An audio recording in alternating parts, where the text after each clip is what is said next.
Kevin Siembieda. I'm the founder of Palladium Books, and I've written a couple hundred games and source books.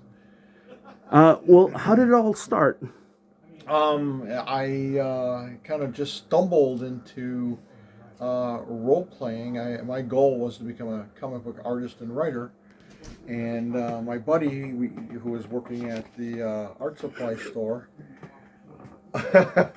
um, he discovered Dungeons and Dragons in like 1978 and was ranting and raving about role playing games and how we should learn to play them, and we did, and I fell in love with them, and I was running a big campaign. Me, Eric Woodjick, a number of other people, about 8 other people. We started something off the Wayne State campus, Wayne State University campus. Tell me about Wayne State. What were you taking up there, and what was it like meeting all the original Palladium? Did you meet all the original Palladium guys there? Yes. So actually, Tell me about that fellowship. I had gone to the Center for Creative Studies, which is an art school just a few blocks away. And Julius was a Wayne State alum, and so was Eric Woodjick, and most of the other people I met. So Julius introduced me to the Wayne Weregamers. It was the campus game club. And they liked my art, so they hired me to do some artwork. And then I met Eric and the rest of the crew, and it was exciting.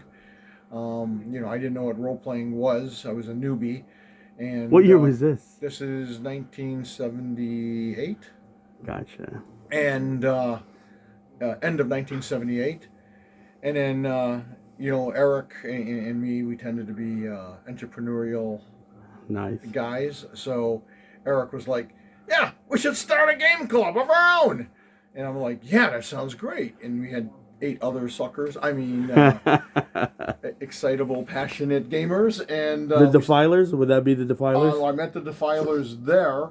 So we started what we call the Detroit Gaming Center in the Cass Corridor, for people familiar with that, especially in 79 and the early 80s. It was not a nice neighborhood. It's a lot of junkies and hookers, but we're all 20-something. None of this stuff bothers us, right? There was a methadone clinic that had gone out of business. It was an upper floor, 10,000 square feet, and Eric found it because he lived nearby. Off campus, and we started a gaming center there, and that's where I met the guys who would become the Defilers. I started running, and people really liked what I did, and I hated to disappoint people, right? So I had like 8 players, and number 9 shows up, and can I play in your game? And I don't want to disappoint anyone, so I'm like, yeah, sure. What's one more, and one more, and one more, and one more, and then finally at 26. I said, I have to cut you guys off. And so 26 of us played the Palladium of Desires for like the next 3.5 years. Typical game when you're running that many people. We start at 7 o'clock on Saturday night, and it typically ended 9 in the morning Sunday. Wow. And it was great. I met a lot of fantastic people there, Matthew Ballant, all my Defilers.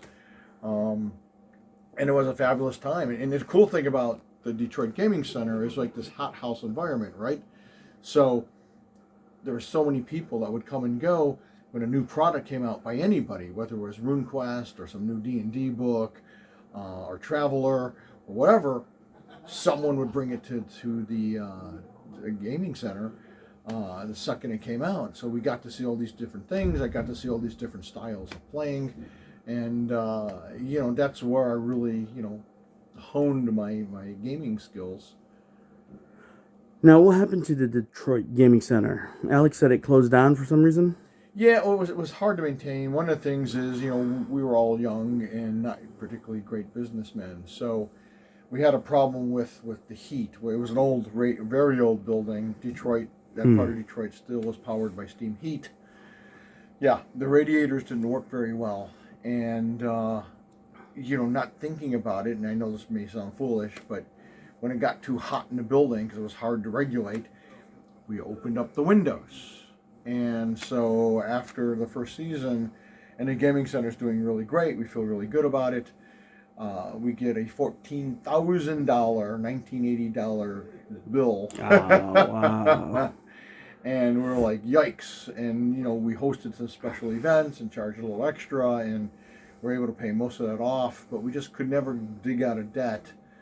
And Eric actually kept it going in other iterations for like the next 15 years. When Palladium started to really take off in like 1983, 84, I had to step away because all my time was being put into the company. But Eric kept it going for a fairly long time. And then it had died, and then he brought it back in another part of Metro Detroit. And but it was never quite the same, never as big as the original. So that was unfortunate. But honestly, it was a little before its time.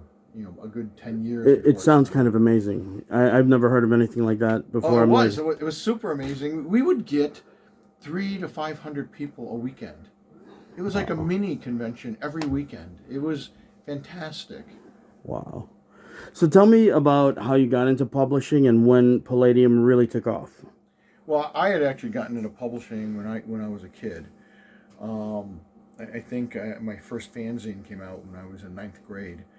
It was a piece of crap, of course, but I got the publishing bug early. Like I said, I wanted to be a comic book artist and writer, and at the time, Detroit was sort of a hub for comic book fandom.